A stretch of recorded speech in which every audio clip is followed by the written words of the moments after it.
es uno de los temas que ha cursado todo este año y ni que hablar va a ser tema del año 2023. Pero para hablar sobre tener una mirada distinta sobre esta transformación educativa que propone las autoridades educativas, el gobierno, estamos recibiendo con mucho gusto a Juan Pedro Mir, que es maestro, es licenciado en educación.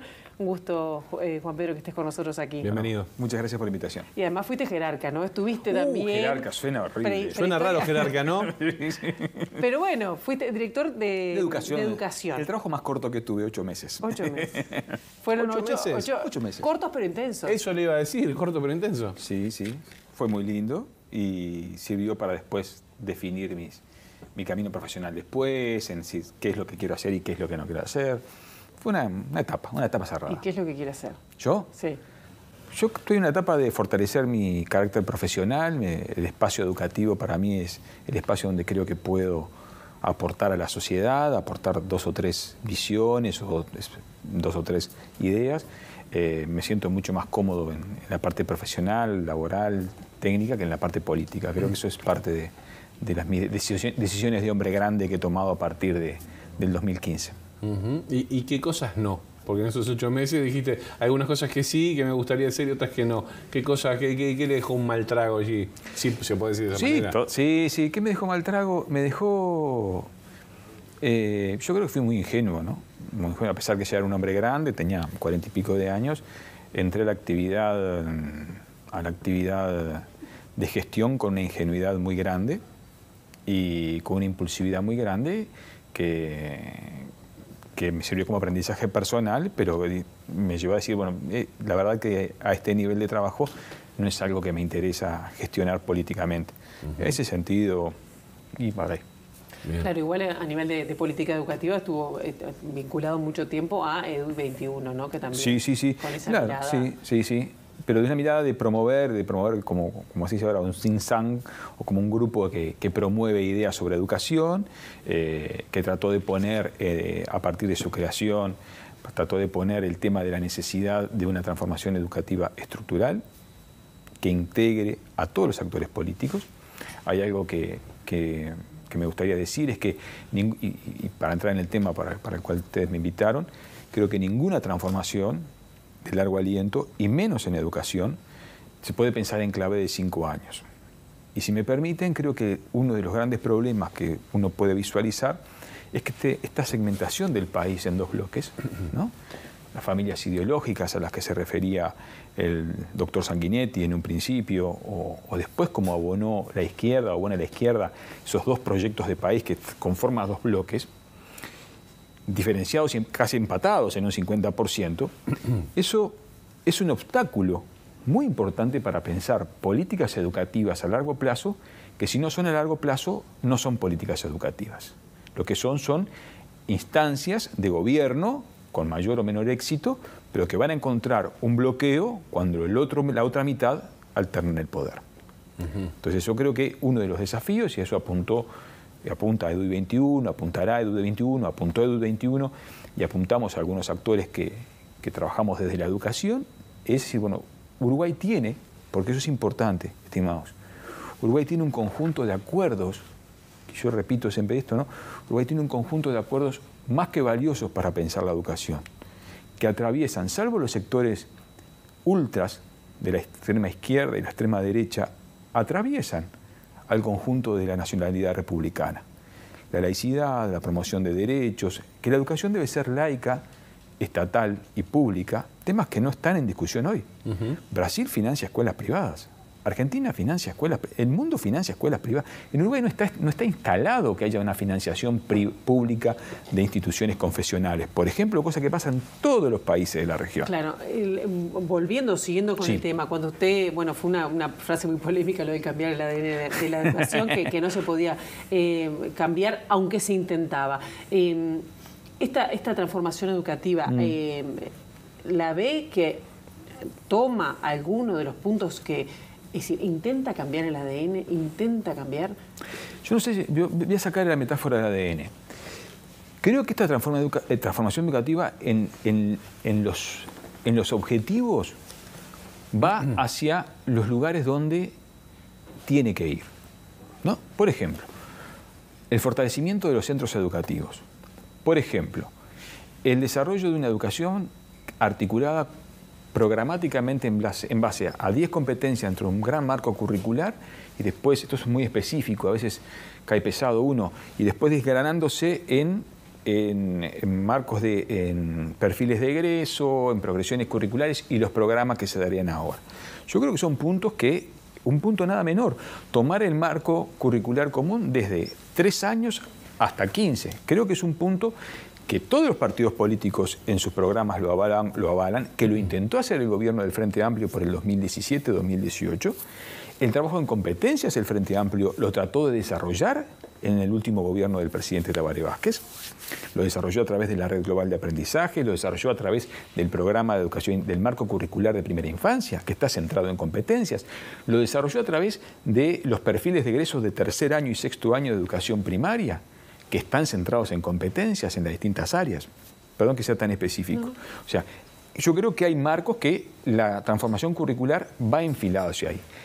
Toda la afirmación que hacen algunos colegas, algunos actores, de que el asociar la formación en competencias a la formación hacia el mercado, es una afirmación legítima, por supuesto, pero la cual quisiéramos discutir, porque no necesariamente trabajar en las competencias significa trabajar hacia el mercado laboral cuando esas competencias tienen que ir adosadas con fuerte contenido curricular y programático y de contenidos académicos que la escuela tiene que seguir, la escuela, el liceo, tiene que seguir enseñando. Ahí está. Ustedes córtenme porque entro en No, está bien, está muy bien. No, igual está súper claro lo que está diciendo. De todas maneras, me quiero quedar con algo que decían en el arranque.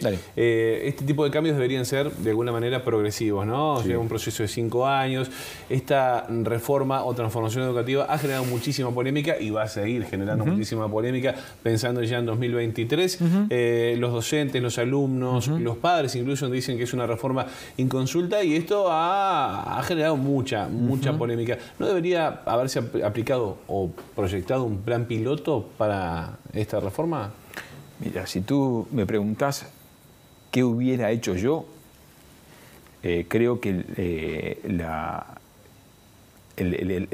creo que es importante la visión generalista. Creo que es importante, aparte, dotar de dinero para las transformaciones, porque sin recursos las transformaciones no se pueden llevar adelante, ¿no? Porque es como cambiar de un tren que tiene un camino, tiene una inercia, y transformar. Cualquier cambio educativo implica afectar la vida de 60.000 trabajadores, que son los trabajadores de la ANEP, y más o menos la vida de 600.000 personas, que son los estudiantes de la ANEP. Claro. Entonces, es el espacio más público, más grande del Uruguay. Creo que ahí hay una tensión entre los objetivos políticos, fruto de que la necesidad, la urgencia de tener que transformar y presentar en el 2024 determinados resultados. Yo creo que ahí el camino debería haber sido otro. Si vos me preguntás, bueno, ¿cuál podría haber sido? Quizá a través de las propuestas de los centros María Espínola, ir desagregando a través de en las comunidades donde eso se desarrolla, que es un ejemplo de que la innovación necesita recursos, porque por algo no se han extendido más los centros María Espínola, sino por la falta de recursos. Y los centros María Espínola tienen una propuesta innovadora, incorporan actores, incorporan áreas de trabajo, coordinación de los docentes. Entonces, más que expandir... si me preguntas, capaz que podríamos haber coordinado los centros María Espínola con las escuelas de la zona, con los CAIF de la zona, con las SUTUS de la zona, de manera que fuera ¿Cómo y dónde están funcionando estos centros? En distintas partes del país, en Montevideo, en el interior, y ahí hay distintas, las evaluaciones hasta ahora que he leído son más que positivas.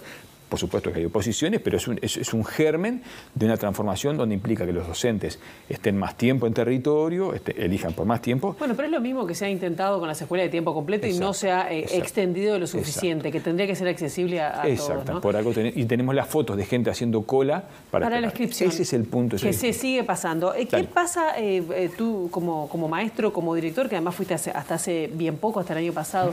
¿Qué cambios implica lo que está planteado, lo que se conoce? Porque todavía no se conoce todo de esta transformación educativa, de adecuación para los centros educativos y para el cuerpo docente, ¿no? Porque se requiere más coordinación, que fue lo que nos dijo Silva cuando estuvo aquí, pero digo una cosa que capaz que puede ser menor, hay salones, hay tiempo, hay plata para pagar esos recursos, pero ¿qué implica en lo concreto?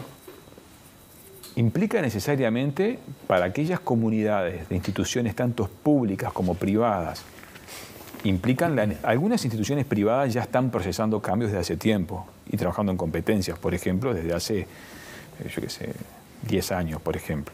No voy a dar el nombre. Sobre todo colegios privados. Colegios privados, ¿no? Sí, a través, por ejemplo, de lo que se llamó en Uruguay, se llama el Bachillerato Internacional, que reúne a instituciones de élite, entre comillas, o sin comillas, de instituciones de alta capacidad adquisitiva, están trabajando en un formato muy similar a este. Entonces, esas instituciones ya tienen como allanado un trabajo, por ejemplo, de coordinación entre los docentes. ¿Qué desafíos establece? Necesariamente desafíos de funcionamiento que son fundamentales, ¿no? Es decir, la propuesta tal cual está planteada necesita de maestros y profesores que tengan tiempo de coordinar y trabajar juntos. Aquel viejo ideal de cuando yo iba a la escuela, donde mis santas maestras se paraban en el salón y estábamos los 35 o 40 pibes escribiendo, y nos iba bien, nos fue bien, pero fue fruto de un tiempo que ya no existe más. Entonces hoy todos sabemos que el trabajo es integrado, que necesita la colaboración de los docentes, que necesita docentes trabajando en forma interdisciplinar en clases, que necesita otras formas de evaluación, no necesariamente sacar la nota, poner la nota, una discusión burda si las hay, sino evaluar, dar cuenta ante los niños de cuáles son las progresiones necesarias, trabajar con las familias. Esto implica necesariamente un proceso de elaboración, de producción previa que las instituciones se deben dar rápidamente y se deben dar en un proceso para poder acompañar este proceso. Claro, y los tiempos corren, ¿no? Sí. Eso a nivel de recursos humanos, recursos materiales también, por lo que decíamos de los salones de clase y demás. Pero ¿qué pasa con las expectativas de los estudiantes?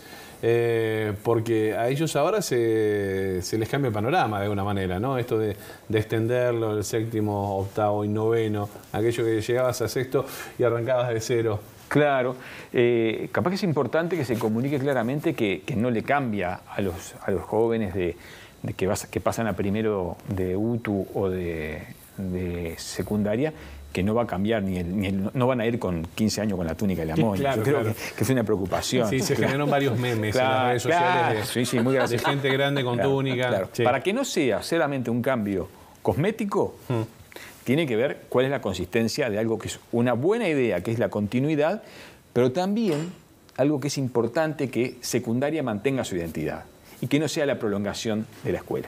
Claro. Toda cultura tiene instancias de ritos. Yo, como viejo maestro bareliano, defiendo los ritos. Ahí va. ¿No? El rito de pasar del jardín a la escuela, y ustedes si son papás, mamás, tienen claro que es una instancia de crecimiento. El rito de pasar de sexto año de escuela a primero es una instancia de crecimiento. En una sociedad que a veces quiere eliminar ciertas tensiones de los niños, las tensiones naturales, o eliminar ciertos márgenes de inquietud de los niños, mal, por el lado de evitarles ciertos nerviosismos. Entonces vamos contra las notas, vamos contra todo lo que pueda afectarlos y creamos niños de cristal. En ese sentido creo que hay que ser claro que el pasaje de un lugar a otro, lejos de ser un problema, es un signo de crecimiento. Claro, pero ¿qué pasa a los 15 años cuando la gran deserción está ubicada en cuarto año? Es decir, los que pasan exactamente.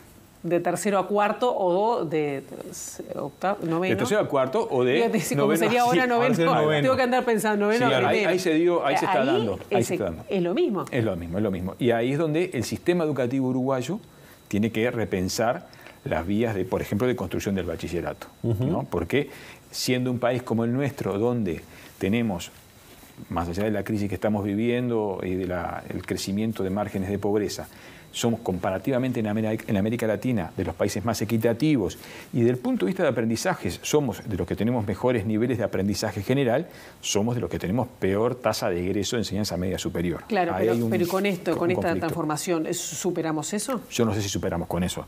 Yo no sé si eso se supera. Porque era como el gran desafío. Ese sigue siendo uno de los desafíos. Pero aparte hay un desafío que no nos podemos olvidar.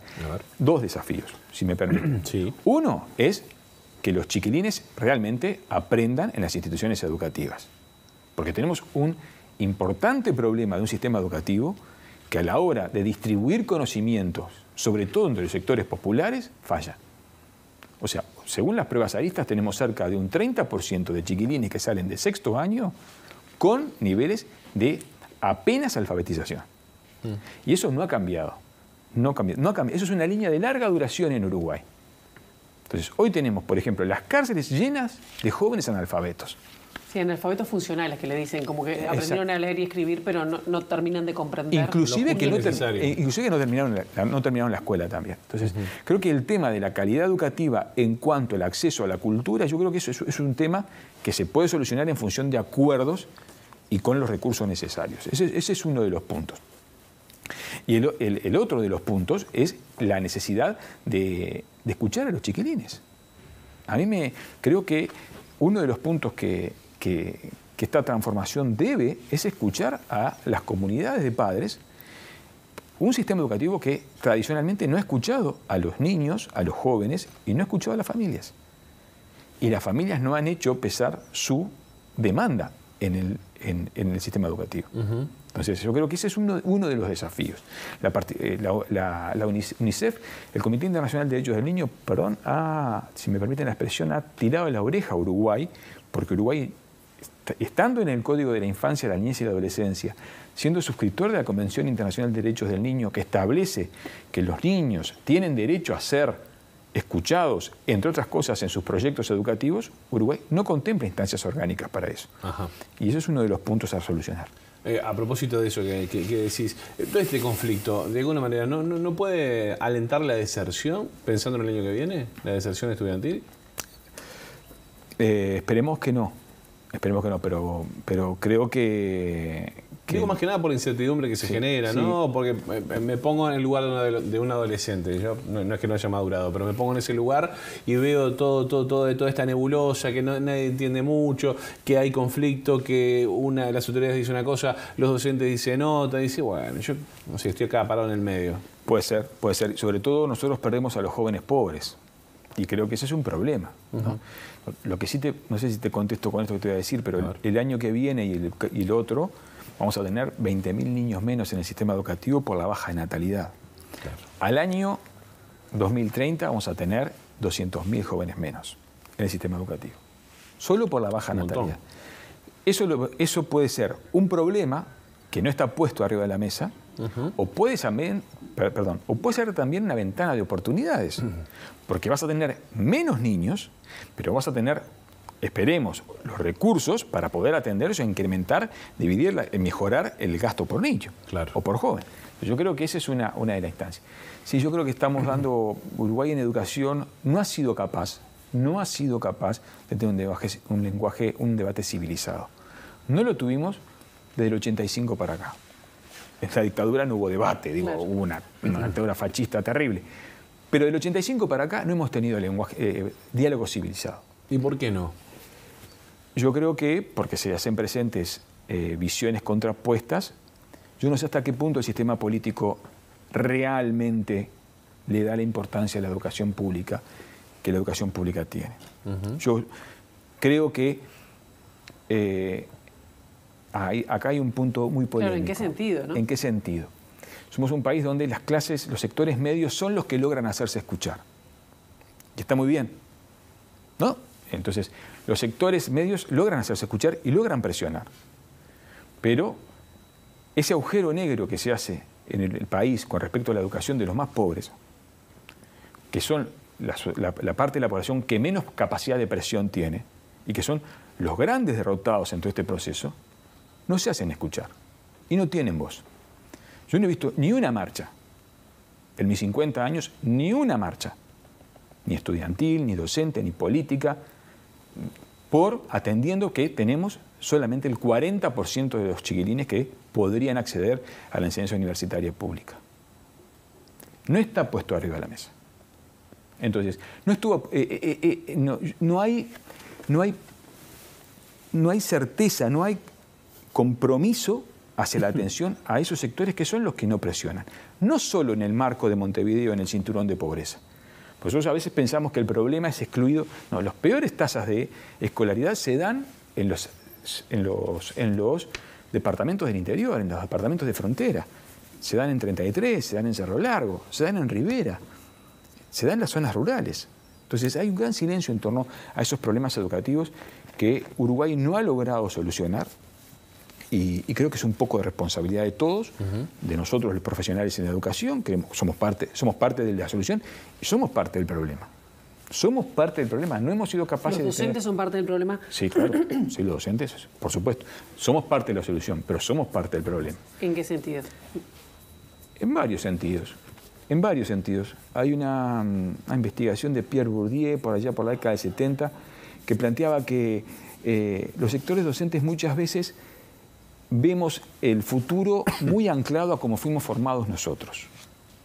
Y lo que más nos institucionaliza no es la formación inicial que tuvimos, sino el espacio profesional donde trabajamos. Entonces vos sos maestro de... Entonces hay una cultura que tenemos los maestros, que tienen los profesores. Bueno, un maestro, una clase, una dinámica, un calendario, un salario, una expectativa, y de ahí un lugar en la sociedad. Y creo que desde ahí... Pero sin los maestros, como dicen, o sin los docentes tampoco se puede... Como somos parte del problema, somos parte de la solución. Porque además hay un punto, si nosotros no asumimos que como cuerpo y somos parte del problema, también asumimos que somos parte de la solución. Eso me parece que es fundamental, ¿no? En un espacio público como es la educación, ¿no? ¿Y las soluciones ahí qué pasan? ¿Saliendo de la zona de confort, digamos? Hay dos caminos, imagino. Porque para ¿no? salir de una zona de confort hay que planificar otra forma también. Y tiene que valer la pena salir. Claro. Y ahí es donde el sistema ha manejado muy mal los incentivos. Y ahí es donde la sociedad ha manejado muy mal los incentivos para que el cambio valga la pena. Entre otras cosas, si vos vas a cambiar tu forma de trabajo y vas a cambiar tu espacio de formación, bueno, tiene que haber incentivos económicos, incentivos laborales, tiene que haber una valorización de tu trabajo docente que haga valer la pena el proceso de transformación. Si trabajar de una manera o de otra da lo mismo, los incentivos que se dan en cualquier área va a generar ese mismo problema, ¿no? Estamos a tiempo, se puede llegar a estar pensando, visualizando lo que va a ser el año 2023. ¿Se podrá implementar o veremos cambios de fondo en esto que se llama transformación educativa? Los cambios educativos llevan decenas de años. Nosotros, por ejemplo, la inversión del Plan Ceibal, recién con la pandemia nos dimos cuenta del nivel de masividad y el nivel de posibilidades que ofrecía. 12 años después, ¿no? Entonces, creo que las políticas educativas necesariamente tienen que ser pensadas a largo plazo. Es una oportunidad para que el año que viene se empiecen a formar y se empiecen a generar cambios en algunas de las áreas.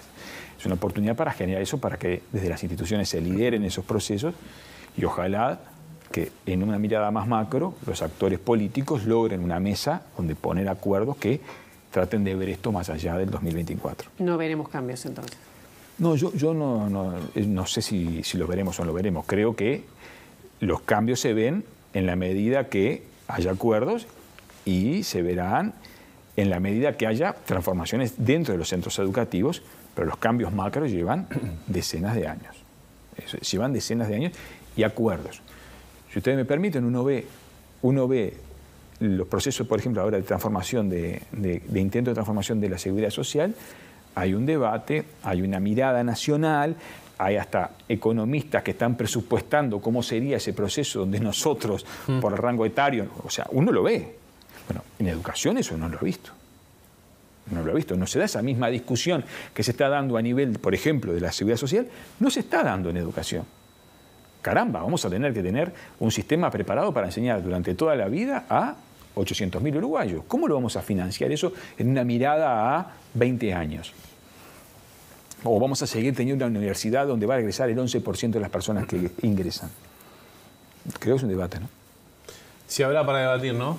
Se habrá para debatir. ¿Se aplica entonces o no se aplica esta reforma, esta transformación? No, va a ser un programa, ¿no? Por lo que tengo entendido, hay un programa y los programas no es que se apliquen como si fuera no es que se apliquen como si fuera una cartilla. Son un marco para que se oriente desde ahí, pero eso va a ser un proceso, seguramente va a ser un proceso. Que va a haber la inteligencia y los recursos para que esto se haga efectivo, ¿no? Juan Pedro Mir, muchas gracias por estos minutos. Gracias a ustedes. Muy bien, hacemos una breve pausa, ya seguimos con Ciudad Viva, ¿eh?